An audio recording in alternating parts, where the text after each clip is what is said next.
Hey guys, welcome back to episode 73 of the Sim Racing Show, and this week Gran Turismo 7 players get 5 new cars, but the big question is, does Kaz finally deliver what fans want, or are we filling out a supermarket car park instead of a racing game?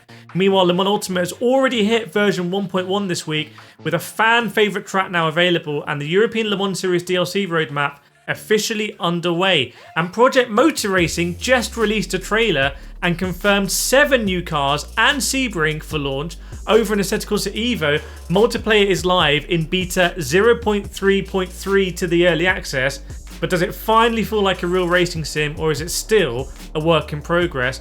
Meanwhile, NASCAR 25 is lining up for release in October, with almost every Cup Series track included, while Rennsport has locked in its November release date just weeks before Project Motor Racing. And that's not all. RaceRoom has dropped hypercars and a Super Touring legend. F125 has added the full F2 grid, and BeamNG has got fully unhinged again with trampolines, spike strips, and even limousine. More as well. Let's get into it in this week's Sim Racing Show. Alright, so Kaz has dropped the silhouette teaser again. You know the drill. Gran Turismo's next update is set for tomorrow, 25th of September, and we're looking at 5 new cars, but as always it's a mix of what the hell are you doing and that one might be okay. Let's go through them. So first up, we've got the Opel Corsa GSE Vision GT that I've let you know about before. It's another Vision car. It does have 800 horsepower, but it's kind of a bit arbitrary. It's an electric hot hatch. It's ridiculous. It's a Vision GT car.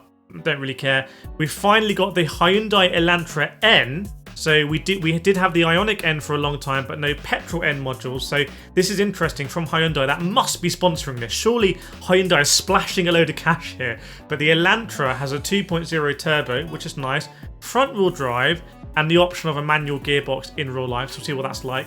And then there's a Mazda MX-5 ND Spirit Racing Roadster. It's another MX-5, but this one's a bit of a JDM special, another one with 200 horsepower. I remember racing my Mazda MX-5 in Spain, absolutely love driving those cars, so that's kind of like a quintessential, that's a good car for GT7 to me. Next up is the Toyota RAV4. Get out of here. Absolutely ban this from racing games. It's another crossover to go with the CHR, the Nissan Qashqai, the Mazda CX-30 and the Honda CR-V. Surely these are getting ready for open world and free roam, because who the hell wants to race these? Now there are some curveballs as well. So you've got the Toyota Land Cruiser FJ40, which is like the old school one, the boxy one, that's coming.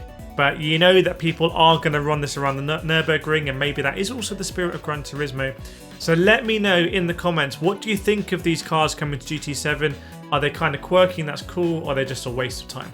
Now the next update we're going to talk about is a big one. It's really a big one from Le Mans Ultimate, because the first European Le Mans Series DLC is out right now. So Silverstone is in the sim right now, plus the Ligier LMP3. Barcelona Paul Ricard and the Duquenin LMP3 and the Ginetta LMP3 are set to drop in Pack 2 later this year, with Pack 3 now coming in early 2026.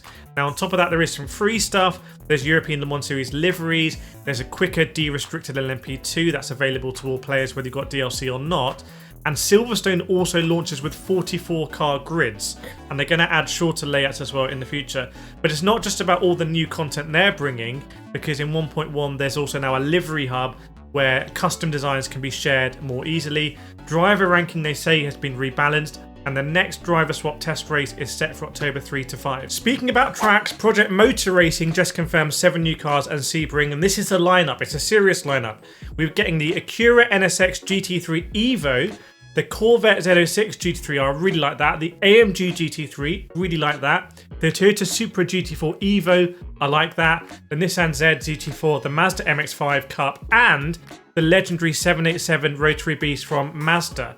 So we've got some IMSA icons plus a Group C legend.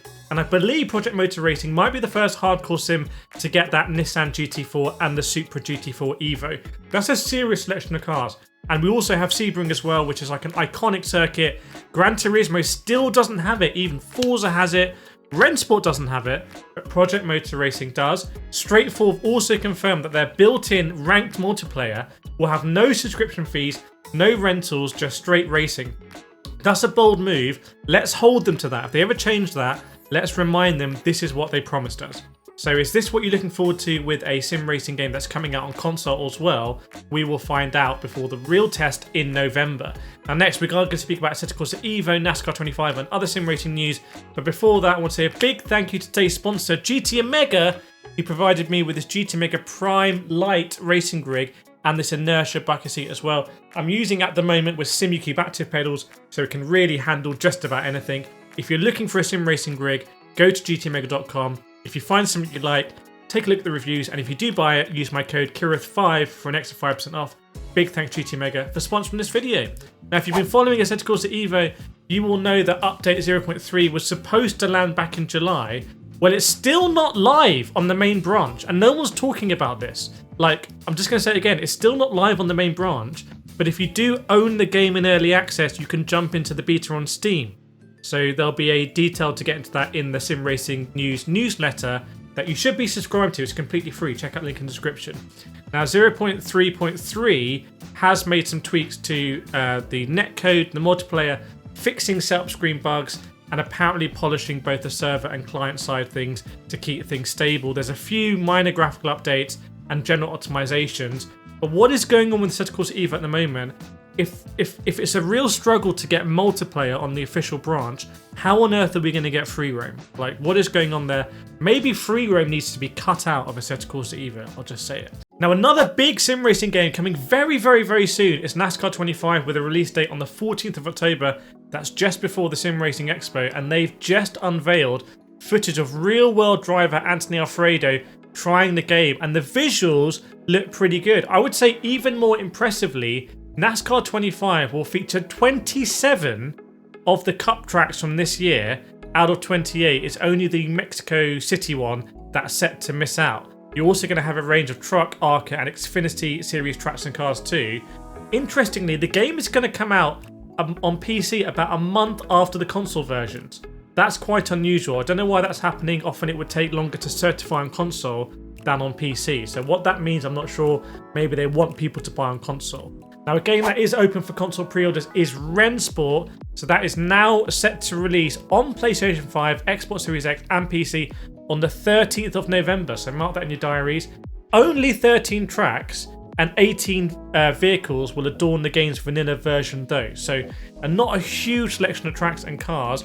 The Nordschleife is also locked behind a deluxe edition, which is going to cost €70 on PC and €80 on console. But there's already 2 DLC packs planned at the moment, including historic and motorsport content. We've also seen very little of the game's single-player career mode. With AI cars, I don't think anyone's seen them at all yet, which is a little bit concerning so close to release. I'll be reviewing that one and letting you know what I think. I do think it is quite a good online Gran Turismo-esque experience with a little bit more detail, but is that going to be enough for Rennsport? Now more updates, because F1 25's version 1.12 update, which brought all of the F2 grid to the game, plus some aesthetic updates, is here as well. Apparently the AI has also been tweaked a little bit, with computer controlled opponents slowed down a little overall, so you might want to be adjusting your difficulty setting. And Season 3 is also beginning there with some Haas themed events to celebrate Haas's 10th year in Formula 1. It's gone super quickly.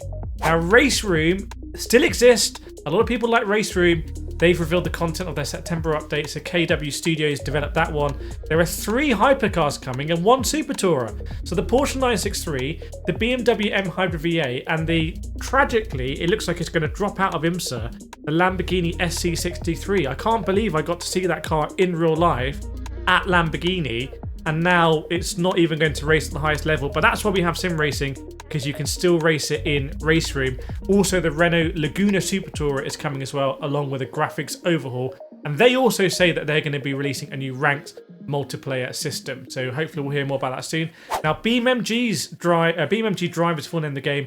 Version 0.37, there's a game that does early access properly, has also landed. So we've got a load of props, like a giant strip, a trampoline, and a giant Zorb. So these are complemented by a Grand Marshal limousine and some quick start experiences where you can hopefully get into things a little bit easier. I think BeamNG is the sleeper sim of the moment, and if they could just put a front end around it, it could be absolutely incredible. So really satisfying game. I just don't understand why they're not making it more of a traditional video game. That's Sim Racing Show for this week. So much going on. Make sure to subscribe and share this video in the community, and I'll see you in the next one.